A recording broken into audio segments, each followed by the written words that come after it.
ما آتاکم الرسول فخذوه وما نهاکم عنه فانتهوا صدق اللہ مولانا العظیم وصدق رسولہ النبی الامین الکریم ونحن علی ذلک لمن الشاہدین والشاکرین والآمنین والحمد للہ رب العالمین۔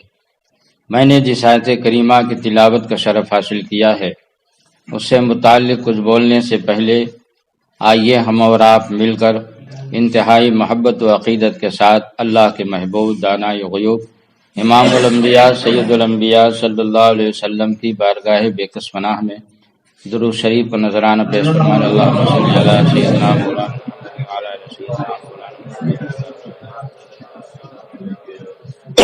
صلاۃ و سلام علیک یا رسول اللہ صلی اللہ تعالی علیہ وسلم۔ اللہ تعالی خالق کائنات ہے اور قرآن پاک میں اس نے ہمیں یہ تعلیم دی ہے کہ اللہ تعالی ہر چیز کا جاننے والا ہے۔ واللہ بکل شیء علیم، اور اللہ تعالی ہر چیز کو جانتا ہے۔ اور اس طرح کی بہت سی آیتیں قرآن میں ہیں جس سے یہ ثابت ہے کہ اللہ تعالی ذرے ذرے کا عالم ہے، سب کچھ جانتا ہے۔ اور انسانوں کے لیے فرمایا وما اوتیتم من العلم الا قلیلا، تمہیں صرف تھوڑا سا علم دیا گیا، یعنی اللہ ہر چیز کو جانتا ہے اور انسانوں کو جو علم دیا گیا ہے وہ تھوڑا سا ہی ہے، ہر چیز کا علم انسان کو نہیں۔ تو یہ طے ہے کہ اللہ تعالیٰ جو فرمائے گا وہ سراسر ہمارے فائدے ہی کے لیے ہوگا، کیونکہ اللہ تعالیٰ ہر چیز کو جانتا ہے، ہم ہر چیز کو نہیں جانتے۔ اور اللہ تعالیٰ ہی نے فرمایا ما آتاکم الرسول فخذوہ، جو رسول تمہیں دیں اسے لے لو، وما نہاکم عنہ فانتہوا، اور جس سے تمہیں منع کرے اس سے باز رہو۔ تو معلوم ہوا کہ اللہ تعالیٰ نے اپنی فرما برداری اور اپنی اطاعت کا دار و مدار رسول اللہ کی فرما برداری اور رسول اللہ کی اطاعت پر موقوف کر دیا۔ خود اللہ نے فرما دیا الاعلان، جو رسول دیں اسے لے لو اور جس سے منع کریں اس سے باز رہو۔ معلوم ہوا شریعت اسی چیز کا نام ہے کہ جو رسول دیں، جو کہیں اس پر ہم عمل کریں اور جس سے منع کریں اس سے باز رہیں، اسی کا نام شریعت ہے۔ تو اس سے صاف ظاہر ہے کہ رسول اللہ کو چھوڑ کر شریعت پر کوئی عمل نہیں کر سکتا۔ قرآن پاک میں دوسری جگہ یہ بھی ہے من یطیع الرسول فقد اطاع اللہ، جس نے رسول کی اطاعت کی اس نے اللہ کی اطاعت کی۔ اب یہاں سے تو بات بالکل ختم ہو جاتی ہے کہ اللہ تک پہنچنے کے لیے ہمیں اسی راستے پر چلنا ہے جس راستے کو ہمارے حضور نے اللہ تک پہنچنے کا ذریعہ بتایا ہے، کیونکہ خدا نے خود فیصلہ فرما دیا کہ جس نے رسول کی اطاعت کی اس نے اللہ کی اطاعت کی۔ تو ہمارے حضور صلی اللہ علیہ وسلم کی تعلیم زندگی میں ہر شعبے میں موجود ہے۔ نماز میں حضور کا طریقہ، روزے میں، زکوٰۃ میں، تجارت میں، نوکری میں، مکان میں، دکان میں، شادی میں، ولیمہ میں، ہر چیز میں سنت طریقہ موجود ہے۔ ہمارے حضور صلی اللہ علیہ وسلم نے سب کچھ کر کے ہمیں دکھا دیا، یہاں تک کہ کھانا کا سنت طریقہ کیا ہے وہ بھی حضور نے ہمیں بتایا، یہاں تک کہ استنجا خانے میں جانے کے بعد استنجا کا سنت طریقہ کیا ہوگا وہ بھی حضور نے ہمیں بتایا۔ تو اللہ نے فرمایا کہ جو رسول دیں اسے لے لو اور جس سے روکیں اس سے روک جاؤ۔ امام احمد نے مسند امام احمد میں، امام ترمذی نے ترمذی شریف میں، اور ان دونوں کے حوالے سے مشکات شریف جو حدیث شریف کی مشہور کتاب ہے اس کی جلد ثانی صفحہ نمبر 440 پر امام تبریزی نے حدیث شریف نقل کیا جس کو حضرت ابو ہریرہ رضی اللہ تعالیٰ عنہ نے روایت کیا کہ رسول اکرم صلی اللہ علیہ وسلم نے فرمایا کہ کون ہے جو مجھ سے یہ چند باتیں لے لے۔ حضرت ابو ہریرہ رضی اللہ تعالیٰ عنہ موجود ہیں، اور ہو سکتا ہے اور بھی صحابہ رہے ہوں۔ حضور نے فرمایا کہ کون شخص ہے جو مجھ سے یہ چند باتیں لے لے؟ تو حضرت ابو ہریرہ رضی اللہ تعالیٰ عنہ نے عرض کی کہ حضور، ہم آج دنیاوی معاملات میں تقابل کرتے ہیں، کمپٹیشن کرتے ہیں کہ اگر کسی کا مکان ہم سے زیادہ خوبصورت ہے تو ہم یہ کوشش کرتے ہیں کہ اس مکان کو گروا کر اور اس سے زیادہ خوبصورت بنائیں۔ اگر کسی کی شادی میں ہم نے دیکھا کہ کروڑوں روپے کی فضول خرچی ہوئی تو اس فضول خرچی کو ہم حرام نہیں سمجھتے، ہم غلط نہیں سمجھتے، بلکہ ہم یہ چاہتے ہیں کہ جب ہمارے بچوں کی شادی ہو تو ہم 2 کروڑ روپے خرچ کریں تاکہ اس سے آگے بڑھ جائیں۔ اسی کو کہتے ہیں تقابل اور کمپٹیشن۔ تو ہم ناجائز کام میں کمپٹیشن کرتے ہیں، مگر صحابہ اچھے کام میں کمپٹیشن کرتے تھے، وہ اچھے کام میں تقابل و مقابلہ کرتے تھے۔ حضرت ابو ہریرہ نے سوچا کہیں مجھ سے پہلے کوئی نہ بول دے، فوراً فرمایا کہ حضور جو چند باتیں آپ دینا چاہتے ہیں اس کو لینے کے لیے میں تیار ہوں۔ وہ چند باتیں کیا ہیں اس کو آپ غور سے سنیں اور صحابہ پہ قربان جائیں کہ صحابہ ہی نے حضور صلی اللہ علیہ وسلم سے اچھی اچھی باتیں لے کر اور ہم تک پہنچایا، اور صحابہ اگر روایت نہ کرتے تو ہمیں کیا معلوم ہوتا ہے کہ حضور نے کیا کہا اور کیا کیا۔ یہ صحابہ کا احسان ہے، اور جہاں پر کوئی بات سخت ہوتی، عام لوگوں کے سمجھ سے باہر ہوتی، تو وہاں پر صحابہ سوال کر کے حضور سے اس کو آسان بھی کروا دیتے تھے۔ یہ بھی صحابہ کا ہم پر احسان ہے۔ تو حضور صلی اللہ علیہ وسلم نے فرمایا کہ یہ چند باتیں کون ہے جو ہم سے لے لے، اس پر عمل کرے، اور بلکہ دوسروں کو بھی بتا دے کہ وہ اس پر عمل کریں۔ تو معلوم ہوا کہ نیک باتیں ہمیں چاہیے کہ ہم خود اس پر عمل کریں اور اس کو لے کر بیٹھے نہ رہیں بلکہ دوسروں تک پہنچائیں۔ کبھی ایسا بھی ہوتا ہے بھائی کوئی چیز ہے ایسی جس پر ہم عمل کرنا چاہتے ہیں مگر کسی وجہ سے نہیں کر پا رہے ہیں، کسی وجہ سے نہیں کر پا رہے ہیں۔ مثلا علم رکھتا ہے آدمی اس کے بارے میں مگر اس کی طبیعت خراب ہے، جیسے تہجد پڑھنے کے بہت فضائل ہیں، مگر جس کی طبیعت خراب ہے کہ رات میں جگتا ہے طبیعت بگڑ جاتی ہے، وہ پڑھنا چاہتا ہے نہیں پڑھ پا رہا، تو وہ اگر عمل نہیں کر پا رہا کسی وجہ سے تو اس کو رکھے نہیں بلکہ تہجد کے فضائل لوگوں میں بیان کرے۔ ہو سکتا ہے ہم اس پر نہیں عمل کر پا رہے ہیں، ہم کو سن کو دوسرا اس پر عمل کر لے۔ تو حضور نے فرمایا کہ خود عمل کرے یا دوسروں تک پہنچا دے اور وہ اس پر عمل کرے۔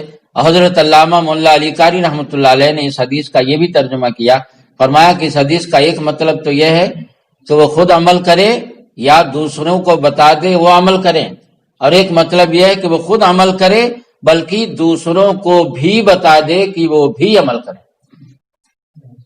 تو معلوم ہوا کہ حضور کی بتائی ہوئی باتوں پر عمل کرنا اور دوسروں تک پہنچانا دونوں عبادت اور ثواب ہے۔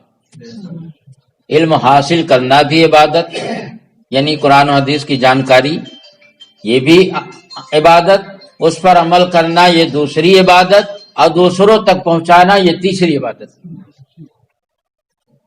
اس کے بعد حضرت ابو ہریرہ رضی اللہ تعالیٰ عنہ فرماتے ہیں کہ حضور صلی اللہ علیہ وسلم نے میرا ہاتھ پکڑا۔ حضور صحابہ کا محبت سے کبھی کبھی ہاتھ پکڑ لیتے تھے، اور جب کسی صحابی کا ہاتھ پکڑ لیتے تو وہ فخریہ بیان کرتے کہ اس حدیث کو حضور جب بیان فرما رہے تھے تو میرا ہاتھ حضور کے دونوں ہاتھوں کے بیچ میں تھا، یعنی اپنی خوش نصیبی کے طور پر یہ بتایا کرتے تھے۔ حضور صلی اللہ علیہ وسلم حضرت ابو ہریرہ رضی اللہ تعالی عنہ کا ہاتھ پکڑے، اور حضرت ابو ہریرہ فرماتے ہیں کہ میرا ہاتھ حضور صلی اللہ علیہ وسلم پکڑ کے فعد خمسہ، پھر حضور نے 5 چیزوں کو گنائی۔ یعنی ہمیں 5 چیزیں بتائیں کہ ان 5 چیزوں کو تم سیکھ لو اور ان 5 چیزوں پر عمل کرتے رہنا، اور دوسروں کو بھی بتاتے رہنا کہ دوسرے بھی اس پر عمل کریں۔ تو ان 5 چیزوں کو آپ حضرات سننا چاہتے ہیں؟ تو حضور صلی اللہ علیہ وسلم نے بتائی ہیں، تو ظاہر بڑی قیمتی چیزیں ہوں گی نا، کیونکہ قرآن کہہ رہا حضور کے بارے میں بالمومنین رؤوف الرحیم، یہ مومنوں پر رؤوف الرحیم ہے، مہربان ہے۔ اللہ کہہ رہا کہ یہ نبی اپنی امت پر، مومنوں پر بالمومنین رؤوف الرحیم، یہ رؤوف الرحیم ہے، بہت مہربان ہے۔ تو جو اپنے امت پر بہت زیادہ مہربان ہوگا وہ بہت اچھی اچھی باتیں بتائے گا۔ ہاں، تو حضرت ابو ہریرہ رضی اللہ تعالیٰ عنہ فرماتے ہیں کہ پہلی چیز جو حضور صلی اللہ علیہ وسلم نے بتائی وہ یہ کہ حرام چیزوں سے بچتے رہنا، حرام چیزوں سے بچتے رہنا۔ کیوں؟ اس لیے کہ اللہ سے ڈرنے میں، یعنی تقوی جس کو کہتے ہیں، تقوی میں سب سے پہلا زینہ اور سب سے پہلا درجہ، سب سے پہلی سیڑھی کیا ہے؟ حرام کاموں سے، حرام چیزوں سے، یعنی گناہوں سے بچنا۔ ایک حدیث میں یہ بھی ہے مشکاتی میں کہ حضور صلی اللہ علیہ وسلم نے فرمایا کہ حرام چیزوں سے بچنے والا،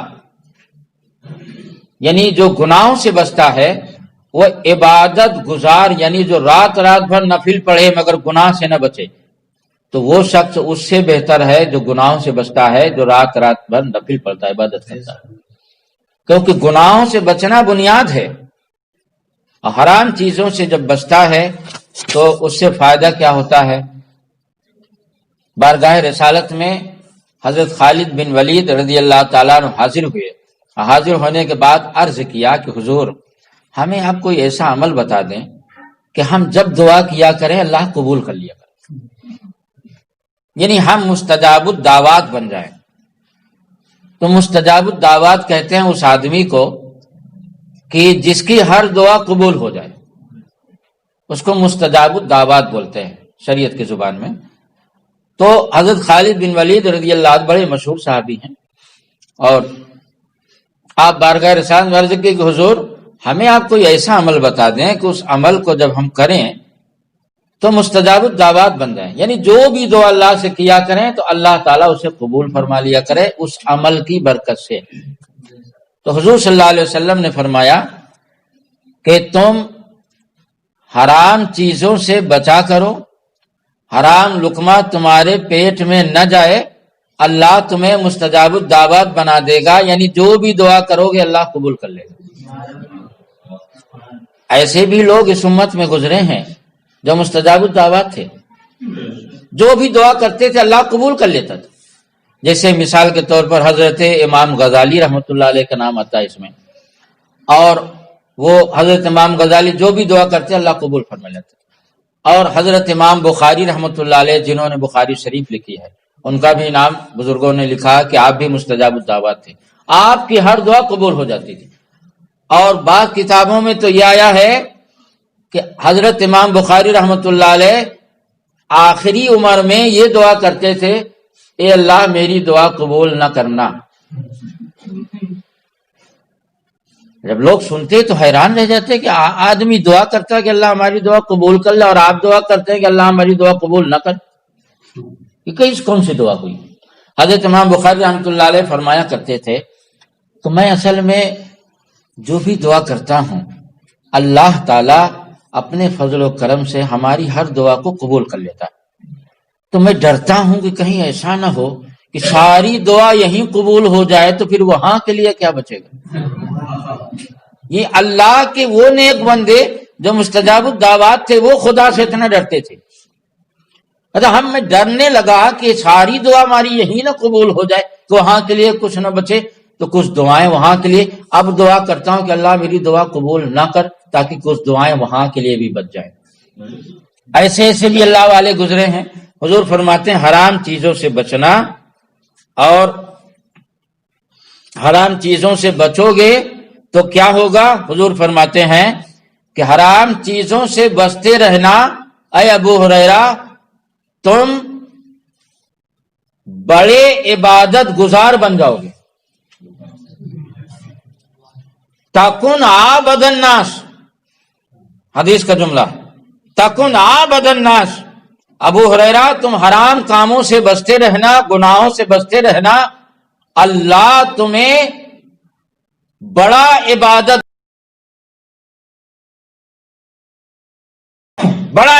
گزار. معلوم ہوا کہ جو گناہوں سے بچتا ہے وہ بڑا عبادت گزار بن جاتا ہے. یعنی جو نماز، روزہ، حج، زکوٰۃ جو چیزیں ضروری ہیں وہ تو کرنا ہی ہے.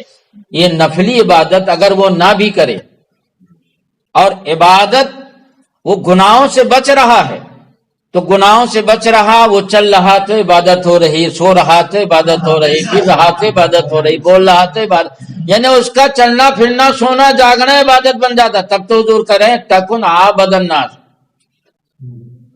تم بہت بڑے عبادت گزار بن جاؤ گے. تو تم بہت بڑے عبادت گزار بن جاؤ گے، لوگوں میں تم سب سے بڑے عبادت گزار بن جاؤ گے، گناہوں سے بچو گے. تو معلوم ہے کہ گناہوں سے بچنا خود عبادت ہے، اور اتنی بڑی عبادت ہے کہ نفلی عبادت سے بڑھ کے. تو گناہوں سے بچنے کے لیے جو حضور نے ایک بات، پہلی بات فرمائی، تو گناہوں سے بچنے میں کیا فائدہ ہے یہ حضور نے خود بتا دیا کہ گناہوں سے آپ بچتے رہو گے نا، تو صرف جو ضروری چیزیں ہیں، نماز، روزہ، حج، زکوٰۃ، فرض، واجب وغیرہ، اتنا ہی اگر کرو گے نا، تب بھی اللہ تم کو سب سے بڑا عبادت گزار لکھ دے گا.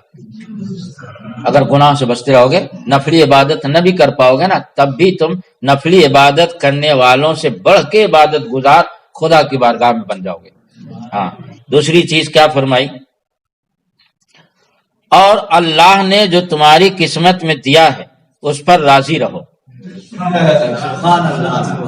حضور ہیں حضرت وہاب بن منبہ رضی اللہ تعالیٰ عنہ، جو پچھلی امت کے بہت بڑے عالم تھے، اور بعد میں پھر ایمان لائے، مومن بنے. تو وہ کہتے ہیں میں نے آسمانی کتابوں میں جو کتابیں نازل ہوئیں اور صحیفے نازل ہوئے، ان میں 70 جگہ میں نے پڑھا ہے یہ بات کہ حضور سے زیادہ عقل مند دنیا میں پیدا نہیں ہوا. حضور سے زیادہ عقل مند. اور فرماتے ہیں کہ بعض کتابوں میں نے یہ دیکھا جیسے ریگستان کہتے ہیں جہاں پر بالو ہی بالو ہو، گنگا جمنا وغیرہ کنارے چلے جائیے، چاروں طرف آپ کو بالو ہی بالو، اس کو ریگستان بولتے ہیں. ریگ مانے بالو، ریگستان جہاں بالو رہے.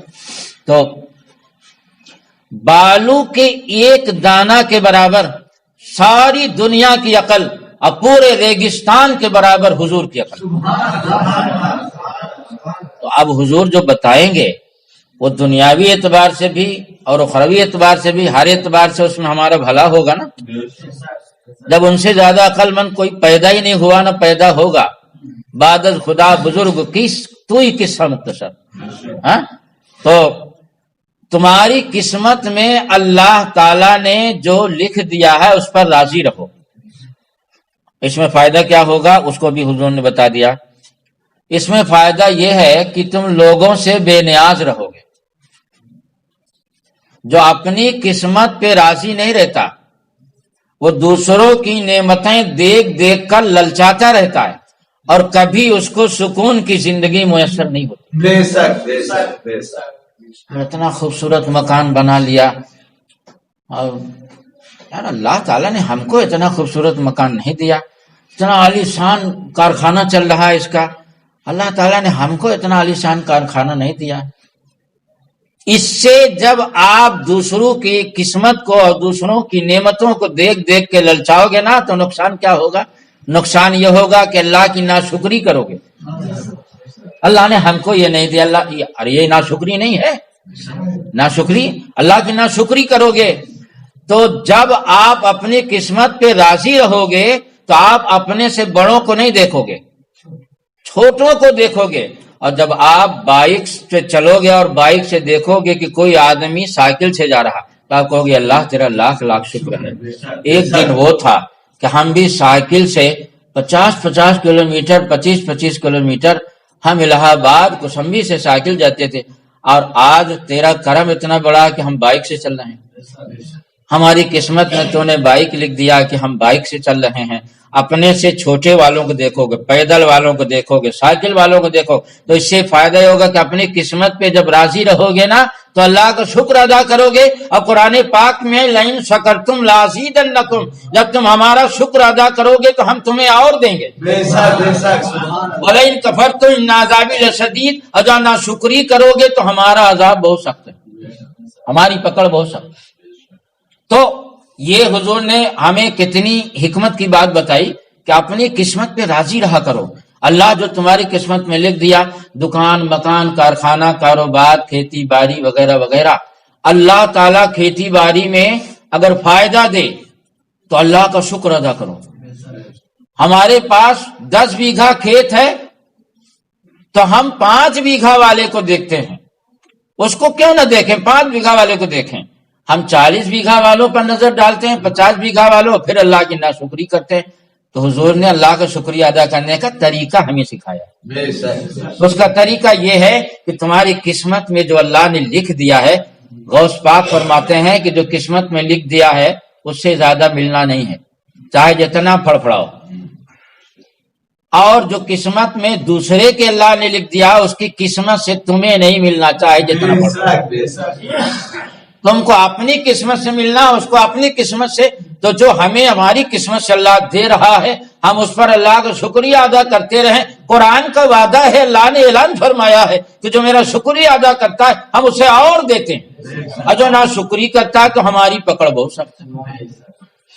تو آپ بتائیے کہ حضور صلی اللہ علیہ وسلم کتنی اچھی اچھی باتیں ہمیں سکھا رہے ہیں. اور اس کے آگے حضور صلی اللہ علیہ وسلم نے فرمایا کہ تم کیا لوگوں سے بے نیاز رہو گے، یعنی لوگوں کی چیزوں کو دیکھ کر للچاؤ گے نہیں، ان کے محتاج نہیں بنو گے. ورنہ اگر اپنی قسمت پہ راضی نہیں رہو گے، جب تم دیکھو گے کہ مالدار فلاں مالدار، تو اس کی چاپلوسی کرتے رہو گے کہ ہمیں بھی کچھ دے دے، ہمیں بھی کچھ نواز دے. اور غلط لوگوں کی چاپلوسی کرو گے تو گناہ ہونا ہے. اور اپنی قسمت پہ خوش رہو گے تو مست رہو گے. ہمارے حضور نے ہمیں سبق دیا ہے کہ اپنی قسمت پہ خوش رہو اور اللہ کا شکریہ ادا کرو اور مست رہو. عزت کی زندگی گزارنا حضور نے ہمیں سکھایا. اور حضور فرماتے ہیں اپنے پڑوسی سے اچھا برتاؤ کرو، اپنے پڑوسی کے ساتھ اچھا برتاؤ کرو تو اس سے فائدہ کیا ہوگا. حضور فرماتے ہیں کہ جب تم اپنے پڑوسی کے ساتھ اچھا برتاؤ کرو گے تو اس سے فائدہ یہ ہوگا کہ اللہ تعالیٰ تمہیں مومن کامل بنا دے گا. اب ہم یہ مزاج لیے بیٹھے ہیں کہ ارے یار اس کے گدھے کے ساتھ ہم برتاؤ نہیں کریں، جب دیکھو تب ہماری برائی کرتا ہے، جب دیکھو تب ہمیں نقصان پہنچانے کے چکر میں رہتا ہے. جب آپ یہاں پر حضور نے دیکھا ہمیں ایک باریکی بتایا کہ آپ اگر پڑوسی کے ساتھ اچھا برتاؤ کرتے ہو تو اس نیت سے نہ کرو کہ وہ بھی ہمارے ساتھ اچھا برتاؤ کرے. اگر یہ نیت ہوگی بندوں سے تو اچھے برتاؤ، عام لوگوں سے تو اچھے برتاؤ کی امید رکھو ہی نہیں، بلکہ آپ پڑوسی کے ساتھ اچھا برتاؤ اس لیے کرو کہ اللہ ہمارے ساتھ اچھا برتاؤ کرے گا. اور اللہ کیا ہمارے ساتھ اچھا برتاؤ کرے گا اس کو بھی حضور نے بتا دیا. حضور فرماتے ہیں کہ تم پڑوسی کے ساتھ اچھا برتاؤ کرو تو اللہ تمہیں مومن کامل بنا دے گا. یعنی تم پڑوسی کے ساتھ اچھا برتاؤ کرتے رہو گے اور تم کو خبر بھی نہ ہوگی، اللہ تمہارے سینے میں جو ایمان ہے نا اس ایمان میں روشنی پیدا کرتا رہے گا، روشنی پیدا کرتا رہے گا یہاں تک کہ تمہارا ایمان کمپلیٹ اور مکمل ہو جائے گا.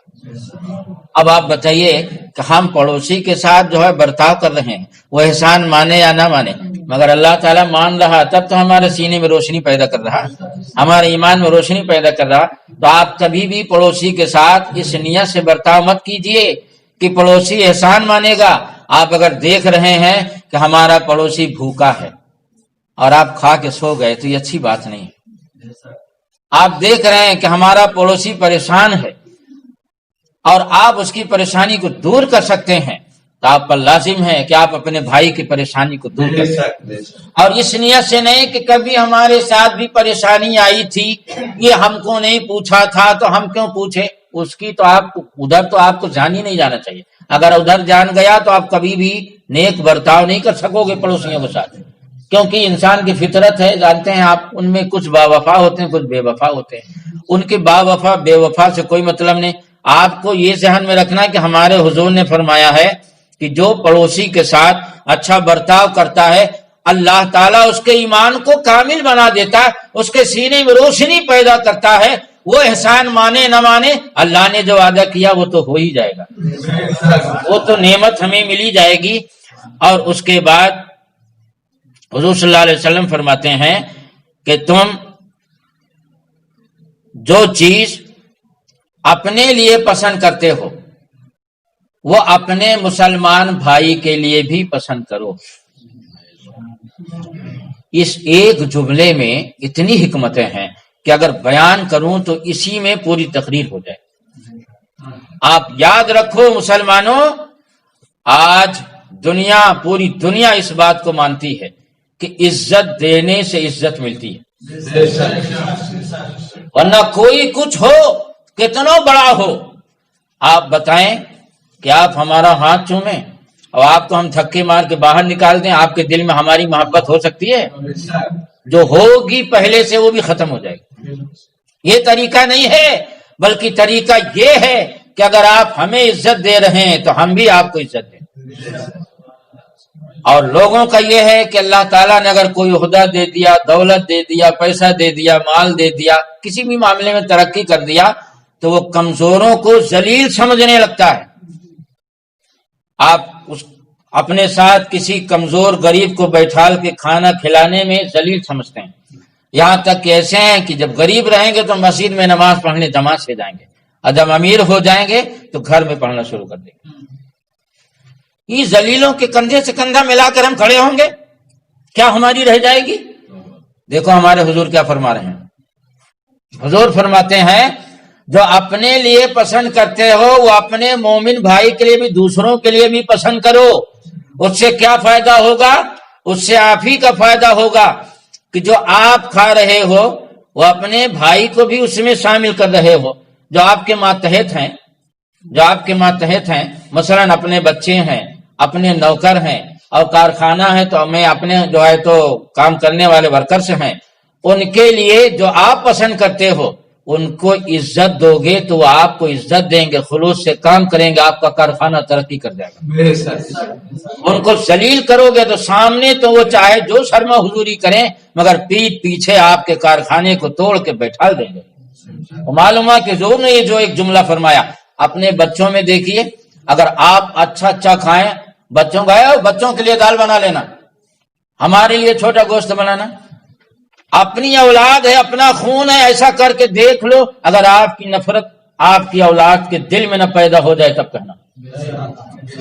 اپنا خون ہے مگر آپ اسے ذلیل اگر کرو گے، اور جو اپنے لیے پسند نہیں، اپنے لیے اعلیٰ کھانا، بچوں کے لیے الگ، نوکر کے لیے الگ، اپنے لیے اعلیٰ کپڑا، بچوں کے لیے الگ، یہ کر کے دیکھ لو اپنے خون اور خاندان کے دل میں نفرت پیدا ہو جائے گی.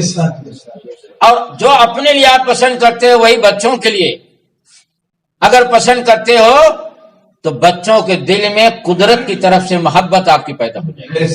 تو اس ایک جملے میں ہمارے حضور صلی اللہ علیہ وسلم نے بتائیے، آپ غور کرتے جائیں. میں ایک محکمے کی بات نہیں کر رہا ہوں، مثلا کسی ادارے میں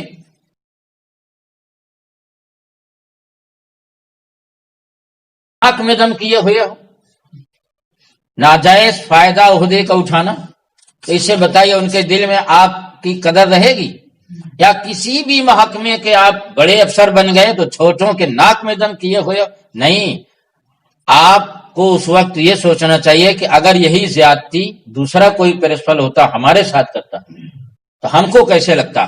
جو اپنے لیے پسند کرتے ہو وہی دوسروں کے لیے پسند کر. ہاں اگر واقعی کوئی لاپرواہی کرتا، سستی کرتا ہے اور ادارے کا نقصان ہو رہا ہے، کارخانے کا نقصان ہو رہا ہے، یا کھیتی باڑی میں مزدور کام کر رہے ہیں، لاپرواہی کر رہے ہیں، تو پھر وہاں اوپر سختی کرنا آپ کی مجبوری ہے، وہ الگ بات ہے. مگر بلا وجہ کسی کو ذلیل سمجھنا، بلا وجہ کسی پر زیادتی کرنا، اس سے اس کا نقصان نہیں آپ کا نقصان ہے کہ اس کے دل میں نفرت پیدا ہو جائے گی. جو اس کے دل میں آپ کی قدر و عزت پہلے سے تھی وہ بھی ختم ہو جائے گی. اور حضور صلی اللہ علیہ وسلم نے پانچویں بات فرمایا کہ بہت زیادہ ہنسا نہ کرو.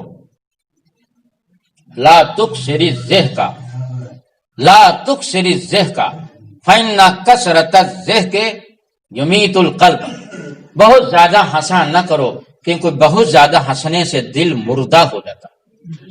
دل مردہ ہونے کا یہاں پر کیا مطلب ہے؟ بہت زیادہ وہ ہنستا ہے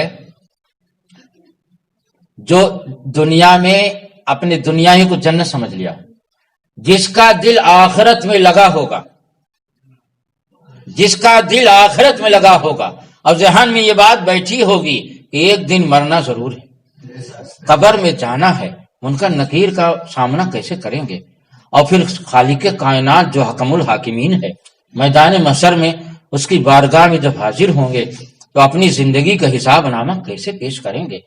جس کے دماغ میں یہ بات ہوگی وہ بہت زیادہ نہیں ہنسے گا، کبھی کبھار کی بات الگ ہے، بے ساختہ ہنسی آ جائے الگ بات ہے، بے وجہ مطلب کو ہر ٹائم ہنستے رہنا، اس سے یہ نقصان ہوتا ہے کہ دل آخرت سے غافل ہو جاتا ہے، اور جس کا دل آخرت سے غافل ہو جائے اس کا دل مردہ ہے، اور جس کا دل آخرت میں لگا رہے اس کا دل زندہ۔ ما آتاکم الرسول فخذوہ وما نہاکم عنہ فانتہوا، جو رسول دے اسے لے لو اور جس سے منع کرے اسے باز رہو۔ اللہ تعالیٰ سے دعا ہے کہ ہم نے جو کچھ بیان کیا اللہ تعالیٰ ہمیں اور آپ کو اور تمام مسلمانوں کو حضور صلی اللہ علیہ وسلم کی اطاعت کرنے اور